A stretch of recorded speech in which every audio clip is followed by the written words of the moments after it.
बिस्मिल्लाहिर्रहमानिर्रहीम। आपका मेज़बान सईद मुग़ल। और हम हमेशा प्रोग्राम्स में डिस्कस करते हैं एग्रीकल्चर को, हम डिस्कस करते हैं लाइफ स्टॉक को, और जब हम बात करते हैं ज़राअत व खुराक की, तो ये जो सारी एक्टिविटी है ये सारी की सारी डायरेक्टली कंसर्न्ड है हमारी खुराक से। और खुराक चाहे आप यूनिसेलुलर से लेके मल्टी सेलुलर और हाईली स्पेशलाइज्ड एनिमल्स की अगर बात करते हैं और फिर होमो सेपियंस तक आते हैं, तो यकीनन इंसान के लिए ही पूरी दुनिया बनाई गई, तस्खीर की गई और अभी तस्खीर की जा रही है। और इंसान अपनी इल्म की बुनियाद पे रिसर्च कर रहा है कि अपनी क्वालिटेटिव लाइफ को किस तरह मज़ीद बेहतर बना सकता है। खुराक हमारी पहली ज़रूरत, और जब तक अल्लाह पाक ने सिस्टम्स बनाए हुए हैं, ये बड़ी खूबसूरत ज़िंदगी है कि जब बच्चा पैदा होता है तो उसकी डिपेंडेंसी जो है वो माँ के ऊपर बहुत ज़्यादा होती है, और उसके बाद जब जब वो दुनिया के ऊपर डिपेंड करना शुरू करता है तो फिर हमें मतवाज़न खुराक की तरफ ध्यान करना पड़ता है। तो जब मतवाज़न खुराक की बात की जाती है तो मतवाज़न खुराक इसलिए भी ज़रूरी है कि क्वालिटेटिव हेल्दी लाइफ को लेके चलने के लिए ये लफ्ज़ हमें कभी नहीं भूलना चाहिए। हम हमेशा ये समझते हैं कि मतवाज़न खुराक जो है वो ये है जी कि जब खाने बैठें तो अगर मुर्ग कढ़ाई है तो वही खाते जाएं, अगर दूध है तो दूध ही पीते जाएं, और अगर फ्रूट्स हैं तो फ्रूट्स ही खाते जाएं।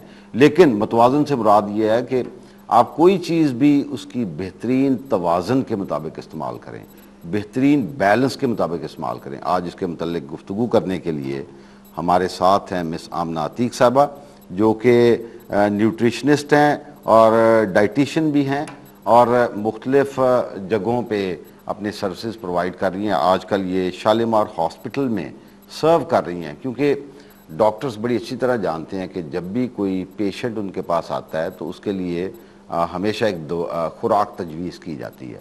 और ये बड़ी अच्छी बात है कि डॉक्टर साहब ने एक बड़ा बोल्ड स्टेप लिया है कि हमें एजुकेट करें। हमारी सोसाइटी में जो बहुत बड़ा लैकिंग फैक्टर है वो सिर्फ एजुकेशन का है।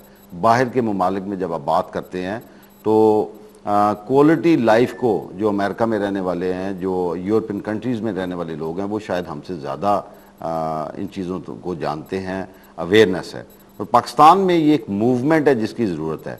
हम हर चीज़ का इस्तेमाल उसकी ज़रूरत से ज़्यादा ही कर जाते हैं। हॉस्पिटल में अपनी सर्विसेज प्रोवाइड कर रही हैं, और आज का ये जो प्रोग्राम है इसमें स्पेशली हम आमना अतीक साहबा से बात करते हुए पूछेंगे कि हम अफ्तारी और सहरी, अब बेशुमार दोस्त हैं जो रोज़े नहीं रख रहे, और वो दोस्त जो बीमारी की हालत में भी रोज़ा रख रहे हैं, और क्या बीमारी की प्रेजेंस जो है उसकी शिद्दत जो है इसके साथ साथ खुराक की तब्दीली की ज़रूरत है कि नहीं। तो आज बिलखसूस ज़्यादा बात हम करेंगे सहरी के वक्त वो लोग जो डायबिटिक पेशेंट्स हैं, ज़ियाबतीस के मरीज़ हैं, वो उनको कौन सी खुराक लेनी चाहिए, और खुराक को डॉक्टर साहब अपने लफ्ज़ों में किस तरह खुराक कहती हैं। अस्सलाम वालेकुम जी। वालेकुम अस्सलाम। खुश आमदीद जी, वेलकम।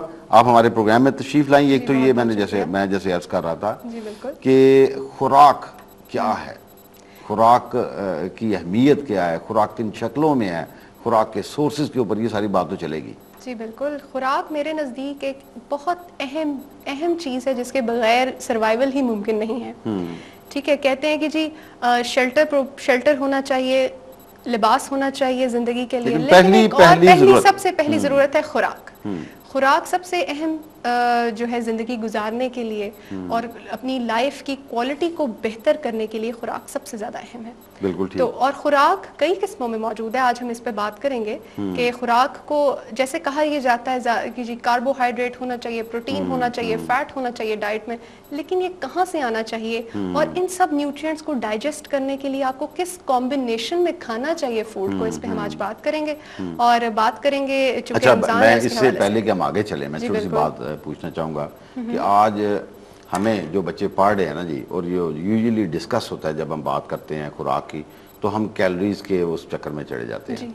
बहरहाल हर किताब में लिखा हुआ है जी खुराक की बुनियादी अज्जा क्या है जी, कार्बोहाइड्रेट्स हैं, प्रोटीन्स हैं, फैट्स हैं, लेकिन लर्निंग के पॉइंट ऑफ व्यू से भी मैं जानना चाहूँगा कि 1 ग्राम हाइड्रोकार्बन्स में अगर कार्बोहाइड्रेट्स की बात करते हैं तो कितनी कैलोरीज होती हैं, अगर 1 ग्राम प्रोटीन को हम लेते हैं तो उसमें कितनी कैलोरीज होती हैं, और 1 ग्राम अगर हम फैट्स का लेते हैं तो फिर उसके बाद हम नेचुरल सोर्सेज और प्लांट सोर्सेज के ऊपर आएंगे जी। 1 ग्राम जो कार्बोहाइड्रेट है इसमें 4 कैलोरीज होती हैं। 1 ग्राम जो प्रोटीन है ये भी जो आपको 4 कैलोरीज प्रोवाइड करता है, और जो 1 ग्राम फैट है वो 9 कैलोरीज प्रोवाइड करता है।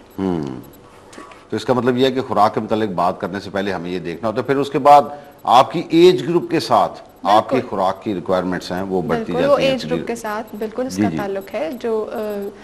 जो बच्चे हैं उनकी क्या रिक्वायरमेंट है, और बच्चों में भी एज ग्रुप्स हैं। एज ग्रुप्स हैं, हर एज ग्रुप की डिफरेंट रिक्वायरमेंट है। इसी तरह फिर जब एडोलेसेंस में जाएं जिसको उसमें क्या रिक्वायरमेंट है, और फिर जब 18 साल की एज क्रॉस करते हैं उसमें मर्द और ख़वातीन की रिक्वायरमेंट जो फ़र्क होती है, और जब बुढ़ापे की स्टेज को पहुंचते हैं तब भी रिक्वायरमेंट फ़र्क होती है। तो वो रिक्वायरमेंट जो हर एज ग्रुप में वेरी करती है फूड की, और कैलोरी रिक्वायरमेंट वेरी करती है। प्रोटीन, कार्बोहाइड्रेट, प्रोटीन की रिक्वायरमेंट बड़ी मेजर एक इम्पॉर्टेंट बात है जो वेरी करती है। ये आपने बिल्कुल ठीक फरमाया। अब डिफरेंट एज ग्रुप के साथ हम जब करते हैं बात डिस्कस करते हैं, और बीइंग पेरेंट्स मैं समझता हूँ कि एक तो बच्चों के पॉइंट ऑफ व्यू से माओं को और फादर्स को और स्कूल्स में ये सारी चीज़ें एजुकेट की जानी चाहिए। मैं समझता हूँ कि हमें तालीम को सिर्फ ये किताबें रटालाइजेशन का नाम नहीं देना चाहिए, बल्कि हमें ये अवेयरनेस देनी चाहिए कि हम जो सीख रहे हैं ये हमारी क्वालिटेटिव लाइफ के लिए कितना ज़रूरी है। और दूसरा, एजुकेशन सिस्टम में ये चीज़ें ज़्यादा लेके आनी चाहिए ताकि अवेयरनेस बढ़े, और अल्टीमेटली जो भी कोई साइंटिस्ट है, कोई डॉक्टर है, कोई इंजीनियर है, कोई प्रोफेसर है, हाईएस्ट लेवल ऑफ इंफॉर्मेशन या एजुकेशन लेने के बाद उसने सोसाइटी में कंट्रीब्यूट ही तो करना है। मुगल साहब, यहाँ पे मैं एक बात करना चाहती हूँ कि आपने जैसे जिक्र किया कि ये जो बच्चों की खुराक के बारे में हमें बात करनी चाहिए। देखिए, जो भी हम खाते हैं वो ग्लूकोज में कन्वर्ट होता है बॉडी में जाके, ठीक है, और वो ग्लूकोज में जब कन्वर्ट होता है और हमारी ब्रेन को एनर्जी ग्लूकोज की फॉर्म में चाहिए, तो जब आपको ग्लूकोज नहीं मिल रही ब्रेन को, तब तक आप अपने आप को एक्टिव महसूस नहीं करेंगे, उतना आप कंसंट्रेट नहीं कर पाएंगे काम में। तो हमारे यहाँ बच्चे क्या होता है, नाश्ता किए बगैर स्कूल चले जाते हैं, नाश्ता नहीं करते सुबह, और जाते ही वहाँ पर कोई बोतल पी लेंगे और फ्राइड चीज खा लेंगे। तो ये एजुकेट करना जरूरी है कि बच्चों को ये कहें नाश्ता जरूर करके जाएं, चाहे नाश्ते में 1 गिलास दूध, 1